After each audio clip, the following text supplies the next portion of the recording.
Welcome to the WIHS Journal. On today's broadcast, I'll be talking to Joni DeBrito. She's the Director of Parenting and Youth at Focus on the Family. Today's topic, we'll be talking about children and anxiety. Before we begin talking about, anxiousness and children, why don't you just kind of tell us, a background of your job there? Sure. Thanks so much for having me. I'm the Director of Parenting and Youth at Focus.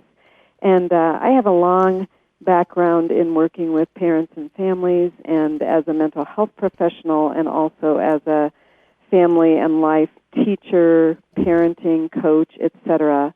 And we work really hard in the Parenting and Youth Department to provide biblically based materials for families to navigate parenthood. Absolutely.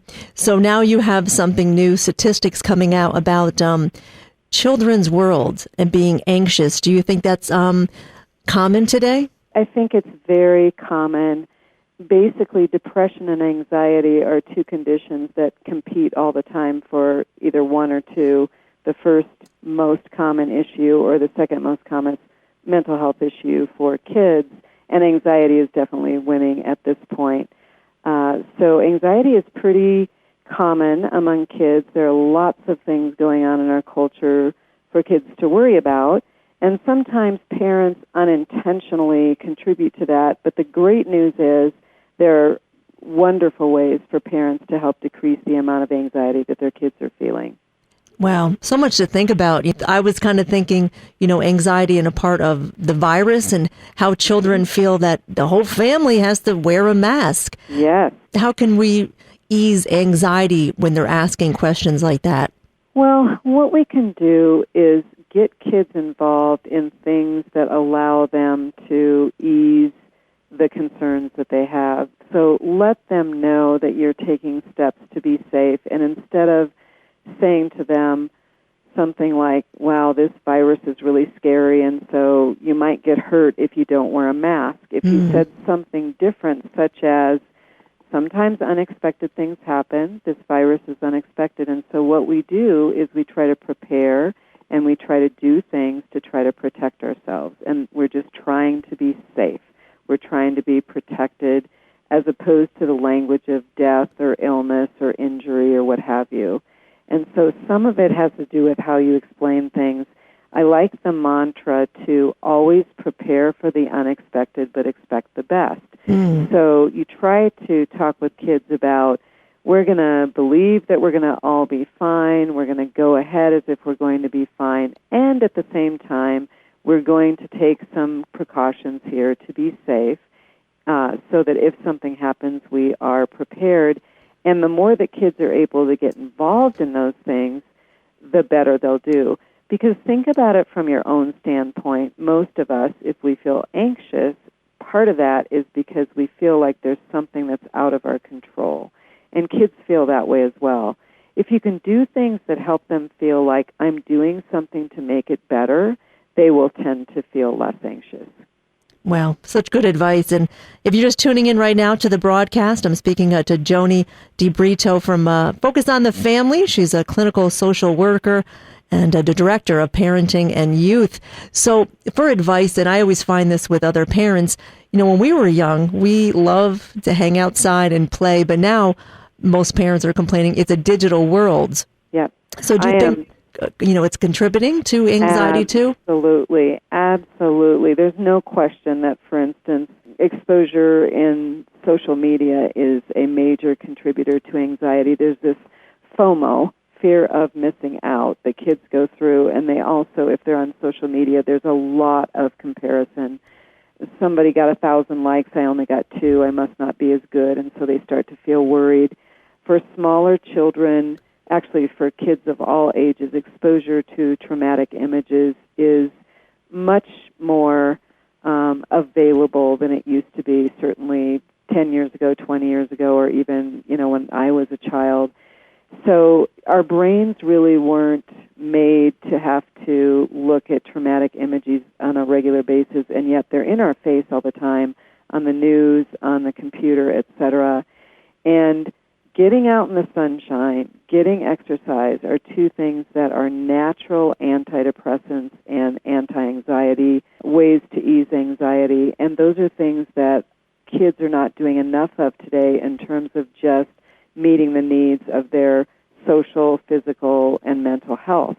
And so if you can also help your children reduce the amount of time that they're on a screen, get them out running around, getting vigorous exercise, getting out in the sunshine, those things will actually help ease their anxiety as well.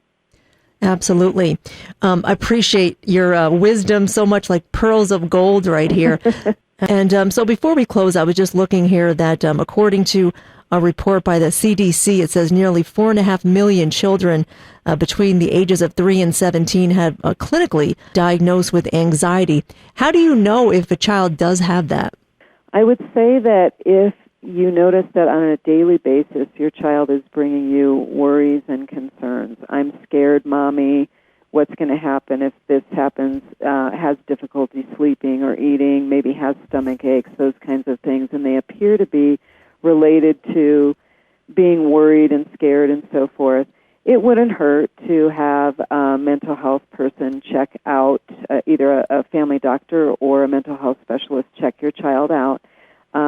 Kids have a lot of reasons to be scared these days, and there's nothing wrong with kids saying, hey, I'm afraid. But if you see that fear and that worry is interfering with their ability to eat, their ability to sleep, their ability to function normally at whatever age they're at, then I would be concerned, and I would just get it checked out. And one of the things that is available to everyone who is interested in taking advantage of this is that we have a full counseling staff at Focus on the Family, and they provide consultation over the phone. You can talk with them, I believe it's twice a year for up to an hour or so, and get that consultation. And talking with someone at Focus on the Family on the counseling staff can be really helpful because that person might be able to help you figure out whether or not, this sounds really normal, here are some ideas of things you can do, and hopefully it'll get better.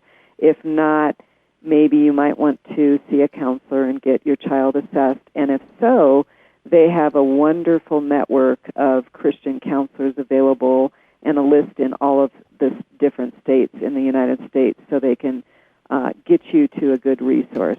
And let me give you the number for that for people who are listening.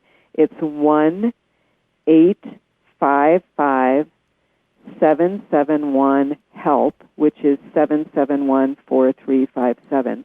All of the counselors on staff are experienced mental health professionals. They're all licensed. And it's one of those wonderful resources that's available that you don't normally find. You don't normally find free counseling services for up to a couple of hours a year, and it's consultation as opposed to the way we think of traditional counseling, but they are drawing from their experience to provide you with the best information. That's awesome. So awesome.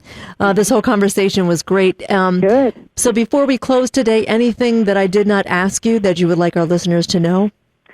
You know, the only thing that I can think of is I mentioned a little bit about the exposure to traumatic images, and just for parents to be aware that in the least likely places kids are being exposed. The example I always use is that I don't spend a lot of time on the screen. I do like to check the weather, and it's so interesting to me that when I go just to check the weather anymore, on the bottom of the screen is this constant news scroll, and it's always sensational stories about some awful thing that happened to someone in an accident or disaster, and they're showing a tornado that tore apart a bunch of homes, etc.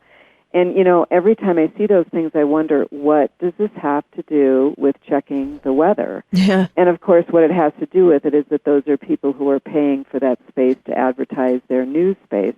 But the point is that parents are often very careful trying to censor certain things their kids watch on TV, and you need to understand that when they're on YouTube, when they're on Netflix, when they're on Facebook, when they're on other places, they are exposed to images all the time that are things that can cause them to feel anxious about the world. So we'll be watching and be careful and pay attention to what they're seeing.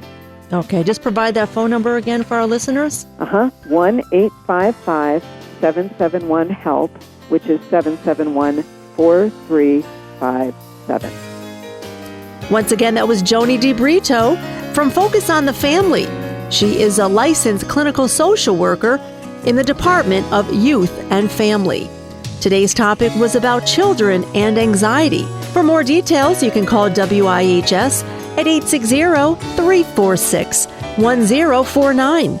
The opinions expressed are those of the participants, not necessarily those of the staff and management for the station. I'm Anissa Porticelli for News and Public Affairs.